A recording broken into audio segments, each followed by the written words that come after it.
Brian, ano-anong mga kalsada ang isinira dyan sa Cam Norte dahil sa mga pagbaha?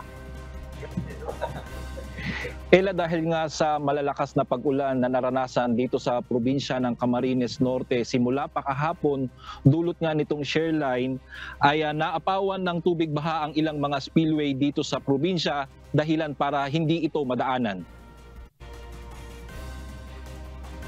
Ilan sa mga hindi madaanan hanggang ngayon ay ang kahabaan Gabon Road sa bayan ng Talisay, Camarines Norte dahil nga ito sa pag-apaw ng tubig sa spillway doon simula pa kahapon. Hindi rin madaanan kahapon ang spillway sa Barangay Pambuhan sa bayan ng Mercedes dahil sa mataas na tubig baha dahilan para hindi na makatawid ang mga sasakyan at mga estudyante pauwi sa kani-kanilang mga lugar.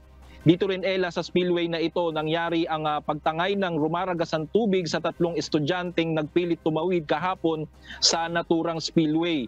Sa kuha ng videong ito ng isa sa mga residente doon, makikita na kapit kamay na tumatawid sa rumaragasang tubig ang mga estudyante nang biglang madulas ang isa sa mga ito dahilan para makabitaw at tangayin ng baha ang 3 sa mga ito.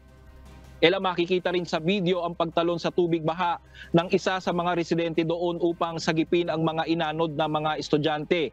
Ligtas naman at pawang mga minor injuries lamang ang natamo ng naturang mga learners. Nagpaabot na ng tulong, Ela, ang lokal na pamahalaan ng Mercedes sa mga estudyante, kabilang na dito ang cash aid at mga school supplies.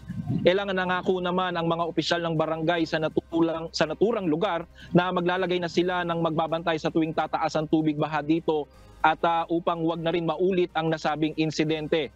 Samantala, Ela, sinuspindi rin ang pasok sa lahat ng antas ng klase sa lahat ng paaralan dito sa probinsya ng Camarines Norte dahil pa rin yan sa magdamag na pag-ulan na naranasan dito sa probinsya dulot ng shoreline.